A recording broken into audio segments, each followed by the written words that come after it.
All right, I am warning you, after this interview, you're going to have a new crush. I can promise you that much. Not on just the looks, but the mind as well. Vusi Kwayo, I'm sure you've heard of him. The 32-year-old self-made millionaire is on a new journey of changing the narrative of entrepreneurship in South Africa. He says his aim is to establish and develop high-growth black entrepreneurs in the rural and township markets of South Africa. This he will do by finding and nurturing entrepreneurs through funding, incubation, and developing them into enterprises.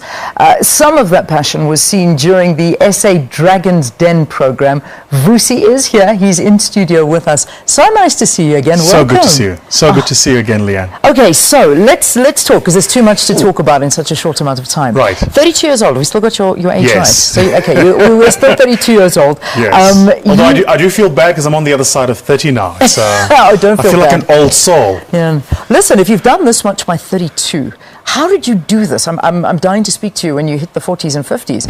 How did you do this? Yeah, I'm 5 years behind my own timeline, right? Yeah, I should have been here much sooner, but I think I was lucky. I was lucky out of the starting block, so I knew what I wanted to do with my life very early on, and there was no doubt in my mind about what my life looked like. And so all I had to do was just do it. And the challenge was the just doing part. It took a while to get out of the starting blocks. Yeah. South Africa is a difficult country to do business, especially if you're not the kind of entrepreneur that we're used to in this country. Yeah, right? And obviously it's identifying the gaps, and that's kind of what we as entrepreneurs, as South Africans, need to do, is find that gap. But how do you find that gap? I mean, there's so many things happening around us. Yeah, so I mean, so the study of gapology, which is effectively what entrepreneurs do. It's interesting, you know, entrepreneurship is not something you can teach. People either have it or they don't, which is just the ability to come in and see opportunities where they don't exist. But so the question around how do you find the gap, it's typically around three things. It's you got to find something people are willing to pay for, that they need now, and they have the money to pay for it. The minute you tick those three boxes, you're in business. So it doesn't matter what it is. You could be selling water, you could be selling ice cream, you could be doing anything. The minute you understand those three things, you effectively have found a gap in the market, and you can start servicing that market. Yeah, and that's the thing that you do know. Now, I mean, you were part of this Dragon's Den program. Yes. Identifying successful entrepreneurs and investing in those businesses. So, you know, how do you know when somebody is a successful entrepreneur? Obviously, they're characters, they're traits that you're looking for in people. Yeah. So typically, for me, I look for three things. First thing I look for is somebody who's failed before. So I'd never back my money or put my money in somebody who hasn't tried something and hasn't failed. Because if you haven't failed, the theory of failure, you know, entrepreneurship is interesting. It's a lot like swimming. So if I gave you a textbook on how to swim and you read it for 3 years, and then I took you and chucked you in the ocean, you'd sink. Because swimming isn't a theory thing, it's a practice thing. You have to do it to know how to do it. So the first thing I'd say is it's somebody who's failed. I love people who failed because they've proven they've tried something and that they know what's on the other side of not succeeding, which is this failure thing. The second is somebody who believes in themselves even when there's ridiculous odds to suggest it's not going to work. You know, I always say entrepreneurs are crazy. You have to be crazy to be an entrepreneur, because you got to believe you're going to make money month end, which often you're not. You got to believe you can compete with big companies, which often you can't. You got to believe you can reach all your customers, which often you won't. And you have to believe you can do so cheaply and cost effectively and make a profit, which in the early days you probably won't do. If you don't believe those four things, you're not going to succeed as an entrepreneur. So you've absolutely got to be certifiable, absolutely crazy. And then the third thing is just people who are passionate. Like, you got to love what you do.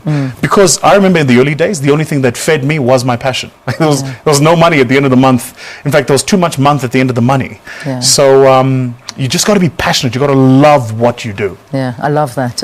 Too much month at the end of the month. Because I've been in a situation like that before, and it's not a nice place to be. It really isn't. But I want to talk a little bit about color now, because you know this is. I mean, it's there. It's in black and white. Excuse the pun. But out of the 16 businesses on this Dragon's Den program, only. Of those funded, only 4 went to blacks, and 1 was to a female. Yes. What is going wrong? I mean, when you look at the population, that is not representative 100%. of the population. But obviously, it's not about color at that time. It's about entrepreneurship and that way of thinking. What is wrong with the black-powered communities? Let me juxtapose that by then saying, remember, of the 5 of us who are investing, 4 were black. So just to be clear, you've got 80% investors who are black, but the investment complexion doesn't reflect the people investing or the dynamics of the country. And money does not know color, does it? 100%, which is the thing, right? So in this country, we've taken a say, and I'm very unpopular for having this view, by the way, but entrepreneurship is not a race thing. You're either going to do it or you're not. Let me put it to you this way. Nobody has ever shown me favor in business because I was black. I was in business because I was in business. The fact that I was black then became an added advantage. So if you want to be in business because you're black, odds are you're not going to survive it. Because at the end of the month, the debit order doesn't ask you, are you black or white, so am I debiting your account or not debiting it? At the end of the month, your customer doesn't go, are you black or white, so am I paying you today or at the end of 30 days? They're going to pay you by their payment terms. So, you asked the question around why was that the investment complexion? It's typically because we have a very big problem in this country around developing real black entrepreneurs. But I mean real entrepreneurs. Not the guy who registers a company, gets a tax clearance certificate, opens a bank account, then goes and starts applying, then goes and starts filling in database registration forms to wait for somebody to say, supply me. That's not entrepreneurship. That's being a businessman. Those are not the same things. No, so we don't have that. What we also don't have, and the other thing we've done is we've taken, in the main, very talented black people and have done two things to them. Gave them very high-paying jobs in corporate, so there's no incentives to start a business, because I can go get an education and get a good job in corporate and live comfortably. Or, and this is the worst thing we did, is we then said, well, here's BEE transactions, so you can take 26% of a company you played no role in building, and tomorrow you can buy a Range Rover, just like that. So the minute you distort the reward risk system, which is what entrepreneurship is. I take a risk, in future I'm going to get a reward. The minute you distort it, people then don't flock to this thing called entrepreneurship. I spend a lot of time in Kenya, and I've often said, I will fund a Kenyan entrepreneur over a South African yesterday. Because the Kenyans, boy, are in this thing for the long haul. Like when they build a business, they're building this business not for today or for tomorrow, they're building it for their children 3 generations from now. And that's what we're not getting right, right? I keep saying this to people, like, do you know there's no way in the world where the Jewish communities in wholesale poor? Nowhere on planet Earth will you ever find a poor Jewish community. Doesn't happen. And it's not because Jewish people come from another planet or they're celestial beings. It's because they simply have understood over generations the institution of building a business. So the father starts making cookies, he leaves the cookies business to his son, and the son makes cookies and then he opens a grocery business. Now they make cookies and they have a grocery business. And then the other son comes and he opens a hardware store. So 3-4 generations down, you've got 4-5 generations of money that's been circulated in the system, and they've taught each other business. Okay, so let's bring that into the South African system, because we don't have 4-5 generations of business and money that's been circulating in families. We haven't got that. We've got principles of affirmative action. We've got black economic empowerment. And what you're speaking is almost saying those aren't working. No, that's not what I'm saying. No, that's not what I'm saying. So I think you need to understand. So remember, BEE is a very complex machinery. It's a very complex mechanism. It has elements of enterprise development, sharp, supply development, absolutely necessary. Affirmative action and the development of employment equity, black talent in organizations, move them higher up the rung, expose them to operational levels so they know how to run businesses, absolutely necessary. What I am not in agreement with is taking wholesale shares and just giving it to people because they're politically connected. We've done that for 20-something years. It hasn't worked for us. My mother worked in a company. I'll tell you a funny story. She worked in a company that did a BE transaction for 4 billion. My mother was in that company for 30 years. She didn't get a cent of the 4 billion. So what you've now done is you've got black people who've worked in the business, who've built the business, who don't get any access to the future growth of that business just because they don't carry the right card of a political organization. And then when the company goes through a difficult time, it turns around and says to the black staff, no, wait, we're not making profits. Please don't ask us for higher wages. And the staff go, but why? We're not participating in the profit growth of this business, so why must I let you make profits in future when you're not letting me be a part of the dream? So there's a big conversation to be had on both sides around how we build real entrepreneurship. South Africa, in my view, is at a crux now. We're at a turning point. We're either going to do one of two things.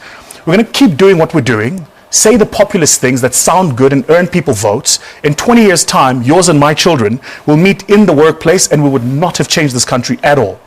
Or we're going to start doing the real things and letting real entrepreneurs, get access to finance and access to real opportunities so we can actually build this country. That's what we need to do. So we're talking today about developing black industrialists. How many black people own factories that employ more than 100 people? And I'm not talking about bought a factory from a white man that employs 100 people. I'm talking about started it from the ground. When I started my business 15 years ago, everybody thought I was crazy. Now I've just sold it to an American investor group and I've got my own money. And as a result, I'm saying, let me invest in other entrepreneurs. So I'm not saying this for theory. I've done it. You've done it. You know how it And works. I didn't ask for pity. I didn't say to people, give me the business because I was black, or give me the no. I said, give me the business because I'm the best at what I do. Yeah. You come against Vusi Tembewa, you better have your wits about you, because I'm going to take you out in any space. Yeah. And that kind of belief, I think, is necessary. We had this belief in the 80s when black people ran spaza shops, right? We had it in our own townships' economies. But you've lost it somewhere along the line. Yeah, because we just sold this thing about pity now. And all of a sudden, we're all looking for pity. I don't want pity. Don't give me business for pity. Give it to me because I'm the best at what I do.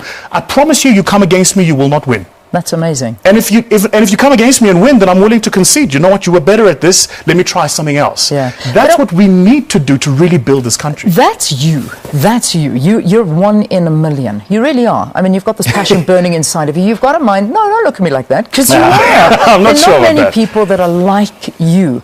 And there are some people that are a little bit, they own that spaza shop. Yes. And they Yes. work tirelessly every 100%. single day. They approach for more funding. They don't get it. They want to 100%. expand. They don't get it. 100%. There are women sitting beading, and they are so talented. Nobody recognizes that talent. Nobody taps into it and allows them to empower their families. 100%. We're losing 100%. somewhere along the line. Someone's not helping. Because I feel very passionate about this. I think the biggest lie that was ever sold to black people specifically, and I can only speak for blacks because I'm black. The biggest lie that was ever sold to black people was this thing about small business. I hate the term. Hate it. Absolutely hate it. My mother belongs to a stokvel. She's been in it for 30 years, the stokvel. 30 years ago when she joined the stokvel, there was a bank that was formed called ABSA around the same time. A stokvel is a group of people who come together, put money together in a depository, and later take the money and loan it to each other. Well, that's exactly what a bank does. What do you think my mother's stokvel value is today? Very little. How big is ABSA? Listed on the stock exchange. Yeah. So the first thing we have to do to get the conditioning right is to teach black people that actually stop thinking small. You can start small, but don't think small. There's no difference between the mama who runs a spaza shop and ShopRite. Both are the same. You have a business in a physical building, branding at the front, and stock that our customers come and buy every single morning. Yeah. So it's about us realizing we have to do the small things to start doing the big things. And state institutions, by the way, and this is important, state funding institutions have to stop looking for the easy way out. In this country, it's easier to get money to open a franchise than it is to start a real business. Why? Because franchisees don't lose money. It's a franchise. Steers gives you the formula and say, go and open there, sell that at that price. But what's entrepreneurship now if you're telling me what burger I must sell and at what price? And by the way, you control my till. And at the end of the month, I give you 20% of my money. Where's the entrepreneurship in this? How am I really creating intergenerational wealth if I'm just giving more money to Kevin Hedderwick? I'm not. Yeah. Let's be honest about it. Give people money to start their own things. And if they fail, then let's be honest about the fact that we failed and keep doing it. The Afrikaners did it after they took power from the British. The Jews did it in Israel. We need to do the same thing, which is just do the hard work. Absolutely. I love your way of thinking. I'm tired for you. Yeah, I know. Your brain is moving. Okay, just quickly, we're gonna take a break here on the program, and afterwards we'll tell you how Vusi is giving away 40, inviting applicants for 40 businesses. But I'll tell you about that in a short while. Vusi, thank you for your time. Thank you very much. Very much. Thank you.